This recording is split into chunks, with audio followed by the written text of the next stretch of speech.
Hello, this is a Pup in the Life, and we're here today walking out again with Mom.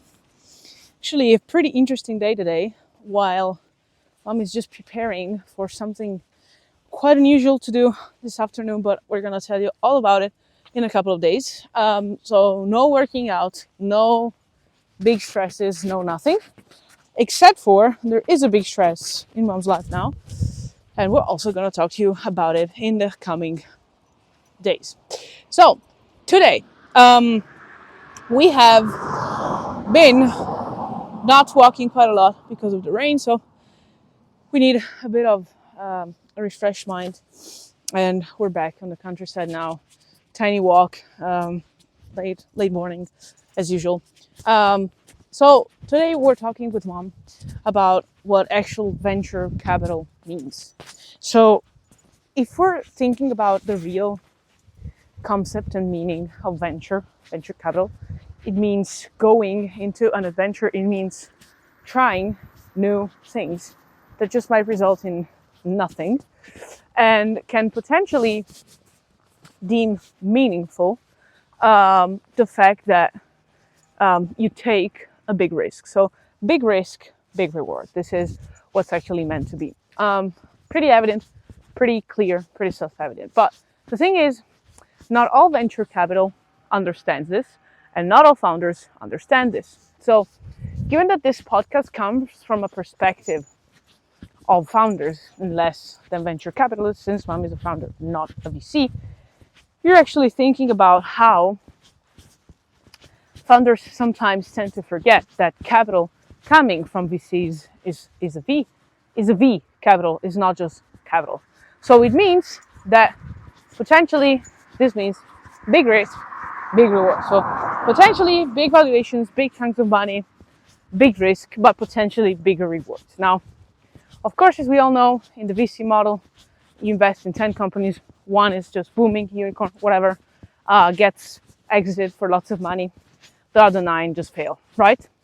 Cool. So we're all agree onto that. But what we don't agree on is usually something that we see quite a lot in finance and in considering valuations of companies and investments in general, is that not always we have that V element, which means asking and being able to look not for the present and the past, but mostly to the future of companies while making a decision. And so sometimes we find venture capitalists do it, and it's probably also why the narration is pretty mixed up for founders as well, that don't realize that this thing that we're doing is supposed to be hard. Like, it's not supposed to ruin your life whatsoever. So like not having friends anymore, don't be with your family, becoming a worse version than what you were before. It means simply it's meant to be hard. It's meant to be very uncertain.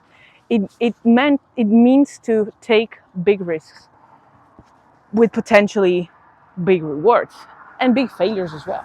It means being able to just wake up every day, be able to answer to the fire that you have, put on different hats, and understand this is the life you chose for yourself. And if you didn't, to be honest, somebody else did it for you. You might just want to consider switching it because it makes no sense for you to pursue it.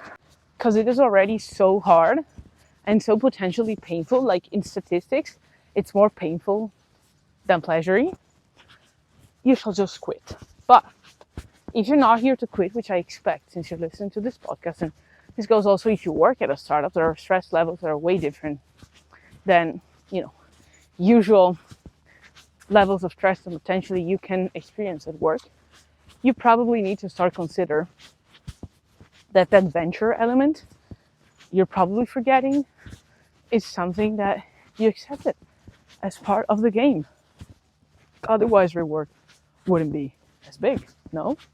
And so, without going into what's the meaning of it for VCs, let's just try and see it from our side, from the founder's side. And try to, maybe this is going to be very different when I'm going to look at it maybe from the lens of a VC in the future. But anyways, if I will ever become one. Oh, sorry, mom, not me. But I would like to be a VC. Lots of brilliant minds to be talking with. Anyway, yeah. So this is basically what we have for today. This is what we've been thinking about. This is, in general, the thing that I tend to think, you founders tend to forget quite a lot, but it's in the name. It's venture. It's meant to be difficult. It's meant to take time, but it also is meant to go fast so that you can iterate on mistakes. And I want to say one thing. If it looks easy, if it looks like a no-brainer, except when you think you nailed product market fit and whatnot, please consider that you're probably maybe in the wrong space. You're probably barking at the wrong tree. You're probably going to a dead end sooner than you think. And being able to overcome obstacles, meaning getting new skills, so that a new problem can deem and seem easier to solve. This is also a friendly reminder to mom, which has been just not living the life quite a lot lately because of these things that the company is going through.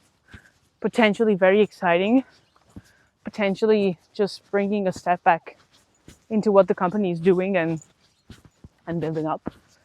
So I'd say, don't forget the venture element.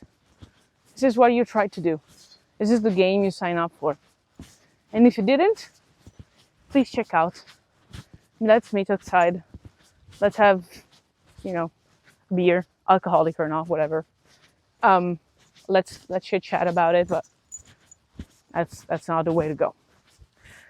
So this is what there is for today. It's supposed to be hard. Take it as it is.